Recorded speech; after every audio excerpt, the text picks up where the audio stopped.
कहानी की शुरुआत में हम मोनिका नाम की एक लेडी को देखते हैं जो कि एक टीवी शो की होस्ट भी होती है। यहाँ पर मोनिका पिछले साल के हुए हेलोवीन में हादसे की एक इकलौती सर्वाइवर का इंटरव्यू ले रही होती है। यहाँ पे उस सर्वाइवर का चेहरा पूरी तरीके से बिगड़ चुका था। वो सर्वाइवर मोनिका को बताती है कि जिसने उसकी ये हालत की है उसने उसी के सामने खुद को गोली मार के खत्म कर लिया था। यहाँ पे मोनिका उस सर्वाइवर को बताती है कि वो जिस आदमी की बात कर रही है उसका नाम आर्ट द क्लाउन है और उसकी बॉडी घटना के अगले दिन ही हॉस्पिटल से गायब हो गई थी। और इसके बाद हम उसी क्लाउन को देखते हैं जिसका नाम आर्ट है और वो इसी शो को देख रहा था। यहाँ पर आर्ट लात मारकर उस टीवी को तोड़ देता है। इसके बाद हमें आर्ट का चेहरा दिखाया जाता है जो कि काफी क्रीपी लग रहा था। इसके बाद आर्ट काफी सारे औजारों को अपने बैग में भर के यहाँ से जाने लगता है। यहाँ पे सीन शिफ्ट हो जाता है और हम मोनिका को देखते हैं जो कि ड्रेसिंग रूम में बैठकर किसी से कॉल पर बात कर रही होती है। यहाँ पर मोनिका उसी सर्वाइवर लेडी के चेहरे का मजाक उड़ा रही होती है जिसका वो इंटरव्यू हाल ही में ले रही थी। इतने में ही मोनिका को कुछ हलचल होने की आवाज आती है। पास जाकर देखने पर उसे कुछ नजर नहीं आता। इतने में ही वही सर्वाइवर लेडी आकर मोनिका पर हमला कर देती है। यहाँ पर वो लेडी मोनिका की दोनों आंखें निकाल लेती है और उसे वहीं मार देती है। यहाँ पे उस लेडी को हम अजीब तरीके से हंसते हुए देख सकते हैं। यहाँ पे हमें इतना तो समझ आ जाता है कि आर्ट ने इसके दिमाग पे काफी गहरा जख्म किया है जिसकी वजह से ये लेडी भी आर्ट की तरह साइको बनती जा रही है। इसके बाद हम दो लड़कियों को देखते हैं जो कि हेलोवीन पार्टी से घर की ओर लौट रही होती हैं। इसमें से एक का नाम टेरा और दूसरी लड़की का नाम डॉन होता है। यहाँ पे डॉन कुछ ज्यादा ही ड्रंक होती है लेकिन इसके बावजूद वो टेरा से ड्राइव करने की जिद करने लगती है। यहाँ पे टेरा उसे साफ मना कर देती है। इसके बाद हम आर्ट को देखते हैं जो कि इनके ही पास से गुजर रहा होता है। आर्ट यहाँ पे उन दोनों को देखकर अजीब क्रीपी स्माइल पास करने लगता है और यहाँ पे डॉन भी उससे फ्लर्ट करना शुरू हो जाती है। इसके बाद हम देखते हैं कि आर्ट वहाँ से गायब हो गया है। इसके बाद ये दोनों लड़कियां एक रेस्टोरेंट में कुछ खाने के लिए चल जाती हैं जहाँ पर आर्ट भी आ जाता है। यहाँ पे आर्ट अजीब तरीके से टेरा को घूरे जा रहा था। इसके बाद डॉन उठकर आर्ट के पास जाती है और काफी ज्यादा मस्ती करने लगती है लेकिन यहाँ पर आर्ट उसे बिल्कुल नहीं देखता। यानी कि पूरी तरीके से यहाँ पे आर्ट डॉन को इग्नोर कर रहा था। यहाँ पे डॉन आर्ट के साथ एक सेल्फी भी क्लिक कर लेती है। इस टाइम भी आर्ट सिर्फ टेरा को ही घूरे जा रहा था। डॉन वापस आके टेरा के पास बैठ जाती है। इसके बाद हम देखते हैं कि एक वेटर आर्ट से ऑर्डर लेने जाता है लेकिन आर्ट यहाँ पे उसे भी नजरअंदाज कर देता है। काफी देर वेटर परेशान होने के बाद वहाँ से चला जाता है। इसके बाद हम आर्ट को देखते हैं जो कि एक रिंग लेकर टेरा के पास आता है और जबरदस्ती उसे रिंग पहना देता है। यहाँ पे शायद आर्ट एक अच्छा बिहेवियर दिखाने की कोशिश कर रहा था। इसके बाद आर्ट वॉशरूम में चला जाता है और हम उन दोनों लड़कियों को पिज्जा खाते हुए देखते हैं। थोड़ा टाइम हुआ ही था कि इतने में ही उस रेस्टोरेंट का एक वर्कर आर्ट को पकड़कर वहाँ से बाहर भगा देता है।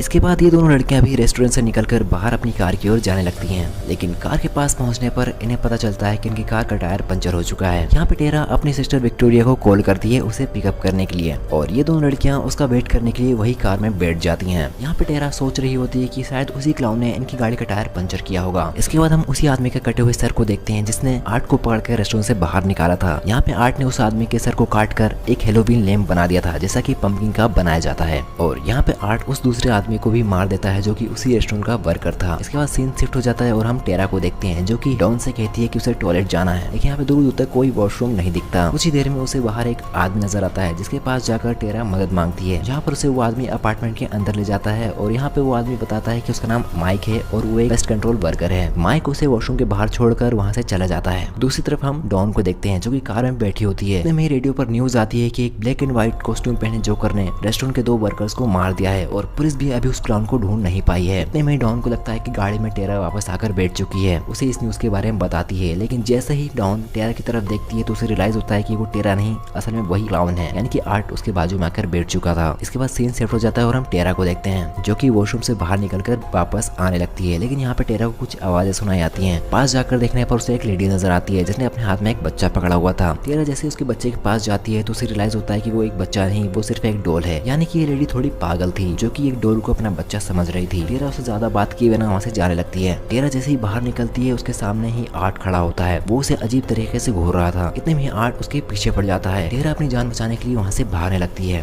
थोड़ी दूर भागने पर टेरा एक कार के पीछे जाकर छुप जाती है। यहाँ पर टेरा को लग रहा होता है कि आर्ट जा चुका है लेकिन आर्ट एकदम से टेरा के पास आकर उसके पैर को पकड़ लेता है और एक शार्प नाइफ से उसके पैर को काटने लगता है। यहाँ पर टेरा किसी तरीके से अपने आप को आर्ट से छुड़ाकर वहाँ से भागने लगती है। इसके बाद टेरा भागकर एक दीवार के पीछे छुप जाती है और उसे ढूंढते हुए आर्ट भी वहां पर पहुंच जाता है लेकिन यहाँ पे आर्ट टेरा को नहीं देख पाता और यहाँ से चला जाता है। जब आर्ट यहाँ से चला जाता है तो टेरा यहाँ से निकलने के लिए मेन डोर को ओपन करने लगती है लेकिन यहाँ पे आर्ट ने उसे भी लॉक कर दिया था। टेरा के पास सिर्फ ऊपर जाने के अलावा कोई और रास्ता नहीं था। इसके बाद टेरा सीढ़ियों की मदद से ऊपर की ओर जाने लगती है जहाँ पर उसे सामने माइक खड़ा दिखता है। यहाँ पे टेरा काफी आवाजें लगाती है माइक को मदद के लिए लेकिन यहाँ पे माइक ने ईयरफोन्स लगा रखे थे इसलिए वो टेरा की आवाजें नहीं सुन पाता। इतने में आर्ट आकर टेरा को पीछे से पकड़ लेता है जिसके बाद टेरा को एक बेहोशी का इंजेक्शन लगा देता है जहाँ पर हम देखते हैं कि टेरा अब बेहोश हो गई है। जब टेरा को होश आता है तो अपने आप को एक चेयर पर बंधा हुआ देखती है, जिसके बाजू में ही आर्ट खड़ा होता है, जो कि अपने हाथों में एक हथियार लेकर टेरा को डराने की कोशिश करता है। लेकिन यहाँ पे वो हथियार टेरा के लिए नहीं था। इसके बाद आर्ट एक आरी को उठा लेता है और उसे लेकर वो टेरा के गर्दन पर रख देता है। लेकिन यहाँ पर भी आर्ट टेरा को नहीं मारता और उस आरी को लेकर सामने चला जाता है, जहाँ पर वो किस चीज से पर्दे को हटाता है। इसके बाद हम देखते हैं कि डॉन को आर्ट ने उल्टा लटका रखा है। यहाँ पे आर्ट डॉन को ऊपर से नीचे की ओर काटने लगता है, जिसे देखकर टेरा काफी डर जाती है और चिल्लाने की कोशिश करने लगती है। लेकिन यहाँ पर आर्ट ने टेरा के मुंह पर टेप लगा रखा था, जिसकी वजह से उसकी आवाज नहीं निकल पाती और देखते देखते आर्ट डॉन की बॉडी के 2 हिस्से कर देता है। यहाँ पर टेरा अपने आप को उस चेयर से आजाद कराने के लिए काफी ज्यादा मूवमेंट कर लगती है और कुछ देर में वो खुद को आजाद भी करा लेती है। लेकिन टेरा के आजाद होते ही आर्ट आकर उसे पकड़ लेता है।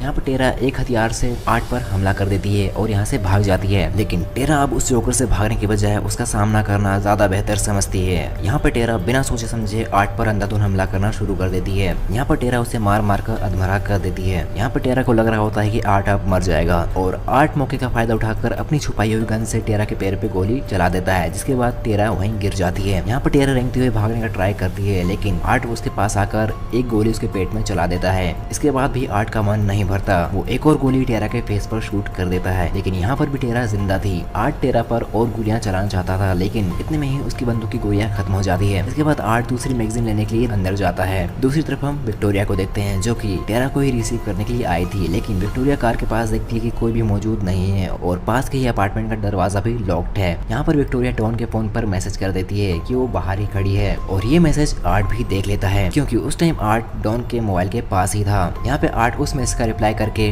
विक्टोरिया को पीछे के रास्ते से आने को कहता है और इसके बाद आर्ट मैगजीन लेकर टेरा के पास चला जाता है और मैगजीन को गन में लोड करके पूरी मैगजीन टेरा के ऊपर खाली कर देता है। इसके बाद हमें वही मेंटली अनस्टेबल लेडी दिखाई जाती है, जिसने अपने हाथ में एक डोर पकड़ी हुई थी। यहाँ पे उसने आर्ट को टेरा को मारते हुए देख लिया था। वो भागकर माइक के पास जाती है और उसे सारी घटनाओं के बारे में बताती है। लेकिन यहाँ पर माइक उसे पागल समझकर उसकी बातों को इग्नोर करके यहाँ से चला जाता है और कोई भला उस लेडी को पागल क्यों नहीं समझेगा, वो एक डॉल को अपना बच्चा समझती है। अब माइक अपने साथी को बुलाने के लिए कॉल करता है और उसे ऊपर आने को कहता है। इतने में आर्ट माइक के पीछे आ जाता है। माइक जैसे ही पीछे घूमता है तो आर्ट एक हथौड़े से माइक के सर पर हमला कर देता है। यहाँ पर माइक बेहोश हो जाता है। इसके बाद आर्ट माइक के फोन को भी तोड़ देता है और यहाँ से जाने लगता है। इसके बाद आर्ट को वही पागल लेडी नजर आती है। यहाँ पे वो लेडी आर्ट को एक बच्चे की तरह केयर कर रही होती है और यहाँ पे आर्ट भी एक बच्चे की तरह एक्ट कर रहा था। दूसरी तरफ हम विक्टोरिया को देखते हैं, जो कि अपार्टमेंट के अंदर आ चुकी थी।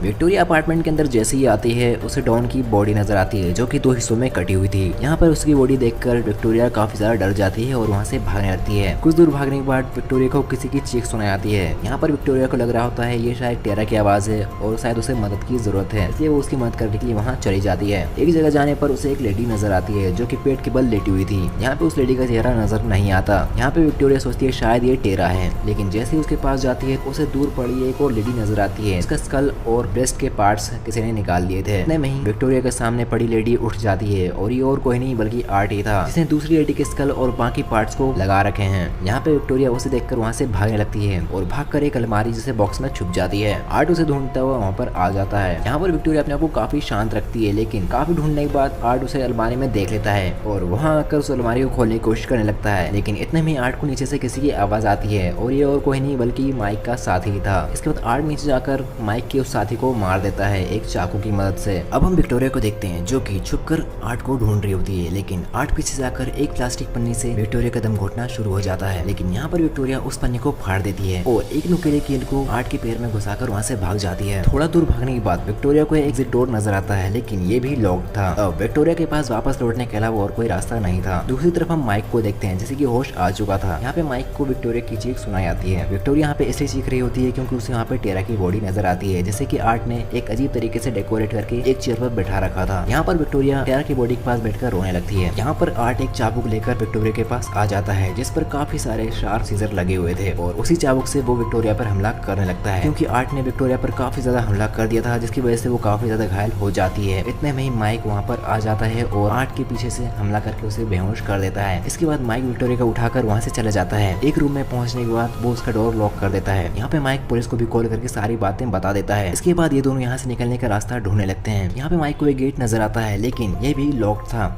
माइक उसे तोड़ने के लिए कुछ चीज ढूंढने लगता है, लेकिन इतने में ही आर्ट वहाँ पर आ जाता है और एक सिलेंडर से हमला करके वहाँ पे माइक को गिरा देता है। इसके बाद आर्ट अपने ही क्लाउन बूट से माइक के सर को कुचलकर उसे मार देता है और ये सारी चीज देखकर विक्टोरिया काफी डर जाती है और चिल्लाने लगती है। विक्टोरिया जो कि उसी गेट के पास खड़ी थी जो कि ओपन नहीं हो रहा था, यहाँ पे विक्टोरिया उस गेट को एक लोहे के सरिये से तोड़ने की कोशिश करने लगती है और दूसरी तरफ आर्ट विक्टोरिया की तरफ बढ़े जा रहा था। काफी कोशिश करने के बाद विक्टोरिया उस गेट को तोड़ देती है, लेकिन इतने में ही आर्ट आकर टेरा के बालों को पकड़ लेता है। इस तरीके से टेरा अपने आप को उसे छुड़ाकर गेट को लॉक कर देती है। थोड़ी देर बाद टेरा को पुलिस की गाड़ी की आवाज सुनाई देती है। टेरा जैसे ही गेट के बाहर देखती है तो उसे नजर आता है कि आर्ट एक गाड़ी लेकर उसी की तरफ बढ़ा रहा था। टेरा जैसे ही भागने का ट्राई करती है, ट्रक आकर टेरा को धक्का मार देता है, जिसके बाद टेरा बेहोश हो जाती है। ट्रक से उतरकर आर्ट टेरा के बॉडी के पास जाकर बैठ जाता है। इतने में वहाँ पर पुलिस भी आ जाती है। पुलिस वहाँ पर आकर देखती है कि आर्ट टेरा के फेस को खा रहा था। यहाँ पर वो आर्ट को सरेंडर करने के लिए कह देता है, लेकिन आर्ट एकदम से अपने छुपाए हुए गन को निकालकर खुद को ही शूट कर लेता है। इसके बाद हम देखते हैं कि आर्ट की बॉडी को पोस्टमार्टम के लिए ले जाया जा रहा है। जैसे ही एग्जामिनर आर्ट की बॉडी को बैग से बाहर निकालता है, उसे ऐसा लगता है कि आर्ट उसे ही घोर रहा था। इसके बाद वहाँ पर अजीबोगरीब चीजें होने लगती हैं, जैसे कि लाइट का ब्लिंक होना, और इसके बाद हम देखते हैं कि आर्ट वापस जिंदा हो चुका है और वो पास खड़े डॉक्टर को वहीं मार देता है। इसके बाद हमें एक साल बाद का सीन दिखाया जाता है, जहाँ पर हमें एक लेडी को देखते हैं जो कि हॉस्पिटल से डिस्चार्ज हो रही थी। ये लेडी और कोई नहीं बल्कि विक्टोरिया ही थी। जब हम इस लेडी का चेहरा देखते हैं तो हमें पता चलता है ये वही सर्वाइवर लेडी थी जो कि मोनिका के टॉक शो पर इंटरव्यू दे रही थी, जिसने कि मोनिका को भी मार दिया था। इसी के साथ इस मूवी की कहानी यहीं खत्म हो जाती है। इस मूवी का एक्सप्लेनेशन आपको कैसा लगा कमेंट करके जरूर बताना। अगर ये पसंद आया हो तो लाइक कर देना, चैनल पहली बार आए हो तो सब्सक्राइब कर देना। मिलते हैं अगले